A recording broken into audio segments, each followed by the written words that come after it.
up to something. Do you get that idea? That he's doing some things in his people. In spite of the circumstances and in spite of the situations, God's not limited by our circumstances. He's just not. He's not limited by our circumstances. I thought it was interesting that when Rick was talking about Judy getting bee stung and that he was going to provide mouth to mouth. Thankfully he didn't today.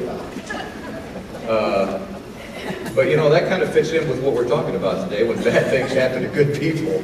You know, because that would have been a bad thing. All right. Go to Genesis chapter 39. And let's take a look at this study that we're gonna see today. Our study is we're getting now into the study on Joseph and seeing some things about Joseph that are just mind-boggling to me, because I look at Joseph's life and I think to myself, wow, this guy had so much going for him, and it seemed like it was all taken away from him. His brothers sell him into slavery. The people that bought him as a slave sold him into slavery, and now we see some other things that happened in his life. It just seemed like every time he took one step forward or two steps forward, everything seemed to go back again. And he just kept running into walls, brick walls, over and over and over again. So in Genesis chapter 39, I want us to pick up and look at this story and follow along. Now Joseph had been taken down to Egypt. Potiphar, an Egyptian who was one of Pharaoh's officials, the captain of the guard, bought him from the Ishmaelites who had taken him there. Now, the Lord was with Joseph, and he prospered, and he lived in the house of his Egyptian master. Now, his Egyptian master was the captain of Pharaoh's guard. It was a very brutal, cruel group of people. These guards were tough. They were rough people.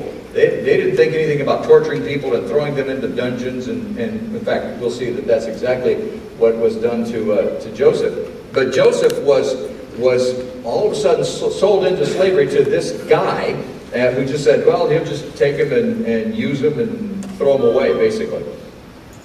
But look at verse 3. When his master saw that the Lord was with him and that the Lord gave him success in everything he did, Joseph found favor in his eyes and became his attendant. Potiphar put him in charge of his household, and he entrusted to his care everything he owned. From the time he put him in charge of his household and of all that he owned, the Lord blessed the household of the Egyptian because of Joseph. The blessing of the Lord was on everything Potiphar had, both in the house and in the field. Now it's interesting that he keeps mentioning this over and over and over again. In other words, it was obvious that God was doing something in Joseph's life in spite of the circumstances. Verse 6, so he left in Joseph's care everything he had, with Joseph in charge. He didn't concern himself with anything except the food he ate. Now Joseph was well built and handsome. And after a while his master's wife took notice of Joseph and said, come to bed with me. But he refused. With me in charge, he told her, my master does not concern himself with anything in the house. Everything he owns he has entrusted to my care. No one is greater in this house than I am. My master has withheld nothing from me except you, because you are his wife. How then could I do such a wicked thing and sin against God? I mean, Joseph was just saying, don't you get it? We're blessed because of God. I'm not going to do something against God. This is not right, because it's against what God wants.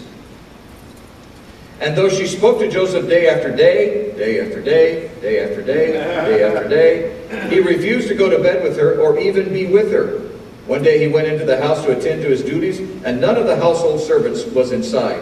She caught him by his cloak and said, come to bed with me. But he left his cloak in her hand and ran out of the house.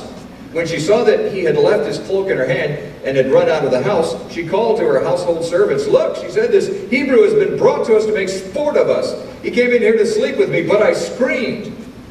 When he heard me scream for help, he left his cloak beside me and ran out of the house. She kept his cloak beside her until the master came home. Then she told him this story. That Hebrew slave you brought to us came to me to make sport of me, but as soon as I screamed for help, he left his cloak beside me and ran out of the house. And when his master heard the story his wife told him, saying, this is how your slave treated me, he burned with anger. Didn't take much to set him off. In spite of what he knew, in spite of how he knew that he was blessed and the household was blessed and Joseph could be trusted, and he had trusted Joseph, something happened and it triggered something in his life, and he got angry. And so verse 20 says, Joseph's master took him and put him in prison. the place where the king's prisoners were confined. It was a dungeon. It was a horrible place. But while Joseph was in there in the prison, the Lord was with him. He showed him kindness and granted him favor in the eyes of the prison warden. So the warden put Joseph in charge of all those held in prison, and he was made responsible for all that was done there. The prisoner was in charge of the prison. How wacky does that get? Only God can do something like that. God isn't limited by your circumstances. He is not limited by your circumstances. The warden paid no attention to anything under Joseph's care, because the Lord was with Joseph and gave him success in whatever he did. Well, the truth of the matter is that sometimes bad things happen to good people. And this is a classic example. Sometimes, as in Joseph's case, many bad things, one after another, after another, after another, just keep happening. Just about the time that Joseph has it all together, something comes along to pull the rug out from under him. And it just seems like he just can't get his footing. And it just seems like he's not really getting anywhere in life.